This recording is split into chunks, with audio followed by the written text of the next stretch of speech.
Farida Amrani, on continue ensemble, si vous le voulez bien, pour parler évidemment de ce qui se passe dans l'Essonne. Je rappelle que vous êtes députée LFI de l'Essonne, mais aussi de ce qui se passe, parce que c'est quand même assez...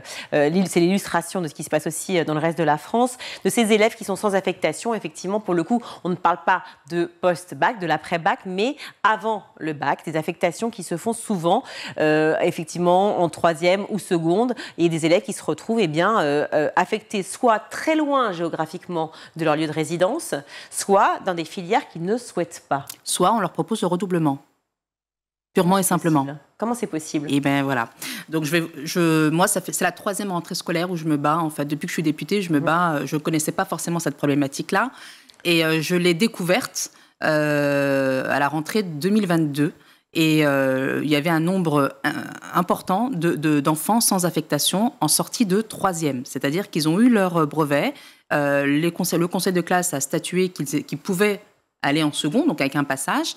Et en fait, la plupart attendaient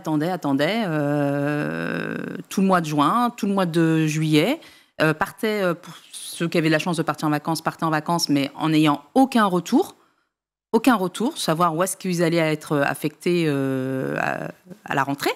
Mais avec un dossier qui leur permettait de passer en classe supérieure, d'accord. Bien sûr, voilà, bien sûr. Aucun redoublement demandé. Voilà. D'accord. Non, aucun redoublement demandé.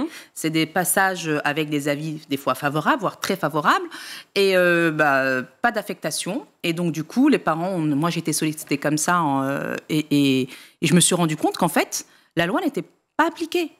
C'est-à-dire qu'on a l'obligation de scolariser au moins jusqu'à 16 ans. Tous les enfants doivent être. Et en fait, on s'est rendu compte que dans le département de l'Essonne, il n'y avait pas. C'est-à-dire qu'on leur disait, comme vous n'avez pas d'affectation, attendez chez vous, restez chez vous. Restez chez vous le temps qu'on vous trouve une place quelque part. Vous avez sollicité le DAZEN, vous avez fait même une proposition de loi en septembre dernier qui probablement espère passer. Quelles seraient les avancées et les protections des élèves si celle-ci effectivement est... Si cette proposition de loi qui est transpartisane passe, elle va juste en fait donner un peu de tranquillité à ces familles et à ces jeunes. Je le rappelle, c'est des jeunes enfants. Je veux dire, c'est des ados, ils ont 13, 14, 15 ans pour certains. Et qui se retrouvent en fait dans une situation où ils ont le sentiment tout simplement d'être discriminés déjà. D'accord, mais on va légiférer. On va légiférer en fait pour que l'affectation soit obligatoire à la rentrée scolaire.